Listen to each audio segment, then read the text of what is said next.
What's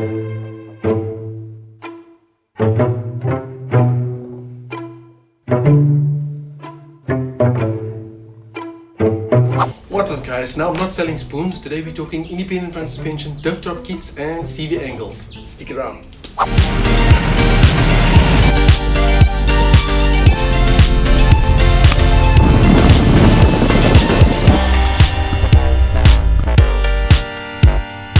Welcome to the channel. Here we talk all things four-wheel drive, off-road and overland. If it's something you're into, you'd like to learn a little bit more about it, you know what to do, hit the sub.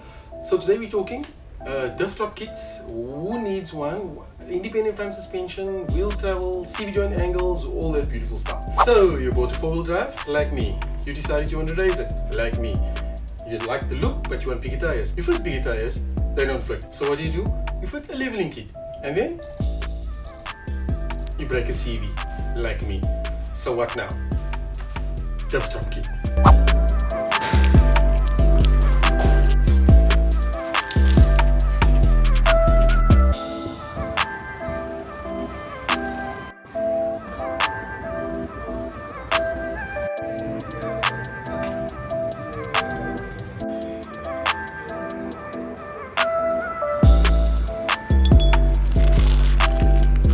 Kit basically consists of a few aluminium spacers, like high-grade aluminium spacers, a few extended bolts, some nuts, and all it does is literally lowers the differential away or lower down from your chassis, because the diff on an independent front suspension is mounted on the chassis or against the chassis.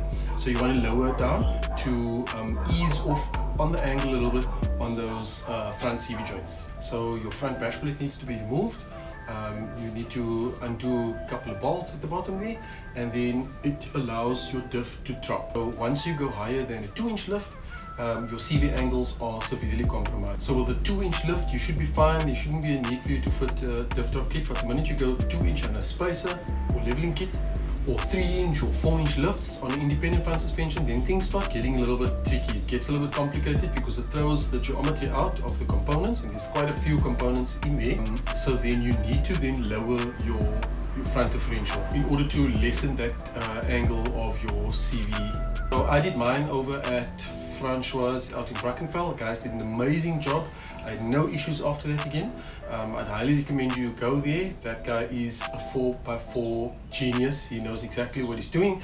So they're out in Brackenfell, Gemini Street. So yeah, go pay him a visit. He's a good guy. I'll put some links in the description as well. So if you have an Amazon account, you can buy one on Amazon or directly from the 4x4 Direct's website. Let's talk a little bit about independent front suspension. Sure, we got a lot of components inside here. We got upper control arms, lower control arms, upper ball joint, lower ball joint, sway bar links. The list goes on. But that's exactly why independent front suspension vehicles are so much better to drive on road, even off road. They're lighter, they're more quiet, they're more stable, there's less body roll. The steering is nice and crisp and responsive. And with the off-road vehicle, with the independent front suspension, you're comfortable off-road, you're comfortable on-road, the vehicle is more stable on uneven terrain, they perform well on sand and most of the surfaces. The only area where independent or IFS suspension lacks is in wheel travel, up and down wheel travel, and that's where the solid front axle is amazing. They've got massive and like really good articulation and wheel travel, and that's because the differential on a solid front axle is separate to the chassis. It's not connected, so it can move up and down, and it allows for amazing flex on SFA or solid front axle or live axle vehicle. But you don't need to suffer from solid front axle envy, because there are things you can do to make your IFS 4x4 a little bit more robust off-road. You can buy aftermarket upper control arms. I mean, you can get an aftermarket CV axle that consists of double offset inboard CV joints with 300M components, 1-inch balls, Dana 60 architecture. I mean, those things are serious. I mean, they're robust, but they haven't filtered down to our armpit of the world yet. So we're still waiting for that to arrive here. But it's not the end of the world. Be that as it may, there are other things you can do.